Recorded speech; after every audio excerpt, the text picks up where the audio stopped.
हालचाल है भाई लोग, सेक्टर एक्स में आपका स्वागत है। आज हम बात करेंगे ट्रिपी रेड के बारे में। One of my favourite new school artist है ट्रिपी रेड एंड कई हिट गाने हैं इनके एंड काफी फैन फॉलोइंग है इनकी इवन इंडिया में भी। Trippie Travis Scott, Lil Wayne, XXXTentacion से लेके टेकाशी 69 के साथ तो कोलैब कर चुके हैं, बट आगे जाके 69 और ट्रिपी रेड की लड़ाई हो गई थी, वो भी हम इस वीडियो में जानेंगे आगे।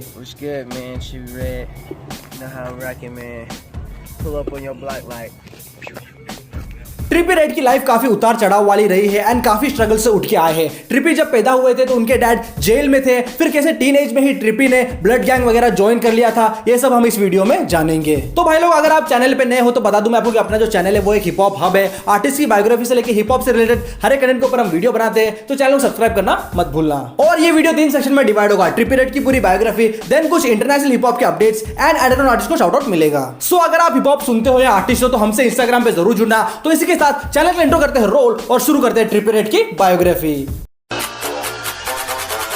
Sector X Entertainment.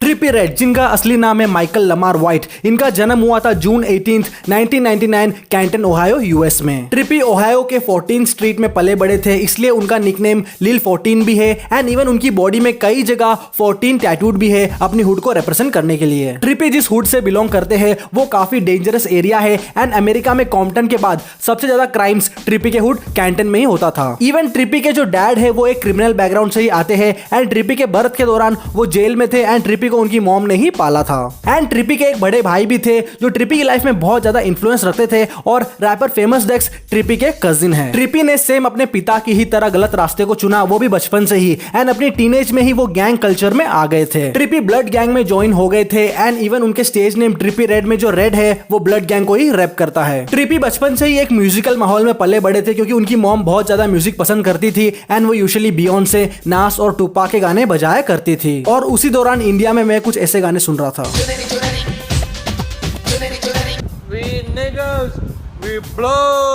Trippy red के मुताबिक उनके biggest musical influence Lil Wayne, T-Pain, Tyler the Creator, ASAP Rocky और किस थे। ट्रिपी के जो बड़े भाई है वो एक रैपर बनना चाहते थे बट अनफॉर्चुनेटली उनकी डेथ हो गई थी एक कार एक्सीडेंट में। एंड जैसे कि ट्रिपी अपने भाई से बहुत ज्यादा कनेक्टेड थे, सो ट्रिपी ने उनके भाई के सपने को अपने कंधों पे लिया एंड म्यूजिक में आने का ठान लिया और फिर वो बहुत ज्यादा रैप सुनने लगे और साथ ही में अपना खुद का वर्स भी लिखने लग गए थे। ट्रिपी ने फिर अपने कजिन नाइजेल के साथ मिलकर उनके घर पे उस यंग एज में ही गाने वगैरह रिकॉर्ड करने लग गए थे। साथ ही ट्रिपी रेड बहुत ज्यादा नशे वगैरह भी करने लग गए थे, specially weed and lean culture पे तो हमने एक पूरा वीडियो बनाया है, चेक मारना, लिंक मैं डिस्क्रिप्शन में डाल दूंगा। ट्रिपी के कुछ शुरुआती गाने थे जिनका नाम था सब जीरो एंड न्यू फेरारी, जो ट्रिपी ने आगे जाके डिलीट कर दिया था इंटरनेट से क्योंकि वो उस लेवल का काम नहीं था। फिर ऐसे ही रिकॉर्डिंग करते करते उन्हें फाइनली अपना स्टाइल और सिग्नेचर साउंड मिल गया एंड कई लोग उजी एंड ट्रिपी के साउंड को सेम ही बोलते हैं, बट ट्रिपी ने हमेशा ये क्लेम किया है कि उजी से टोटली डिफरेंट सॉन्ग बनाते हैं trippy. I'm more so on a different wave.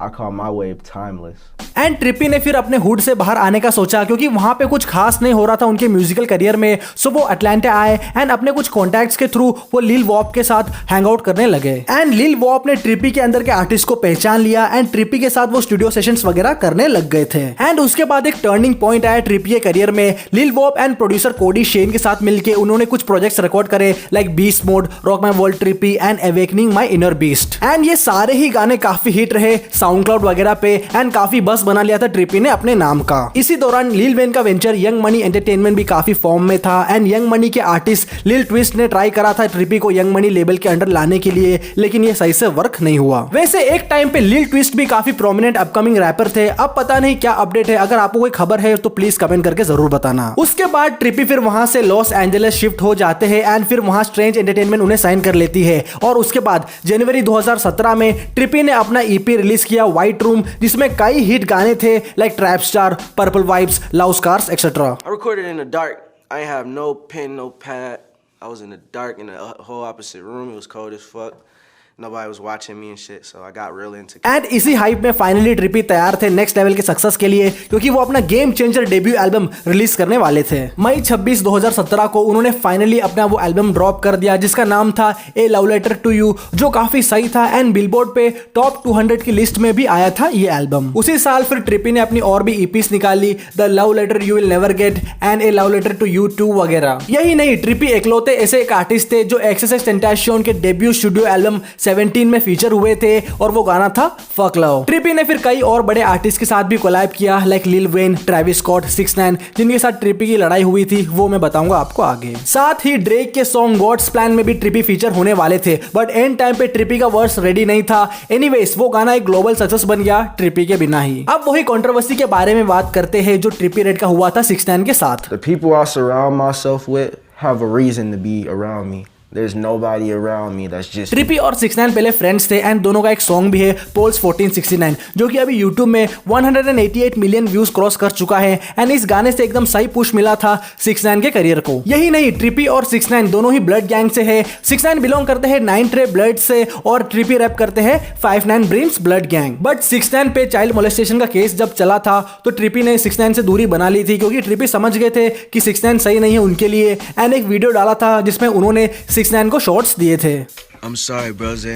1400 don't promote pedophiles. And ये वीडियो पोस्ट करने के कुछ ही दिन बाद ट्रिपी रेड को न्यूयॉर्क के एक होटल के बाहर 6ix9ine के क्रू वालों ने मारा था। बट ऐसे कुछ साबित नहीं हुआ कि ये 6ix9ine ने करवाया हो, लेकिन आप लोग 6ix9ine को जानते ही हो एंड 6ix9ine ने भी फिर एक वीडियो डाला था ट्रिपी रेड को टारगेट करते हुए। I don't know what's going on, but I feel ये इतना बड़ा मैटर है कि इस पे खुद एक पूरा वीडियो बन जाएगा। 6ix9ine यही नहीं रुके, इवन 6ix9ine ने एक और वीडियो डाला था जिसमें वो ट्रिपी रेड की एक्स गर्लफ्रेंड के साथ बेड में थे।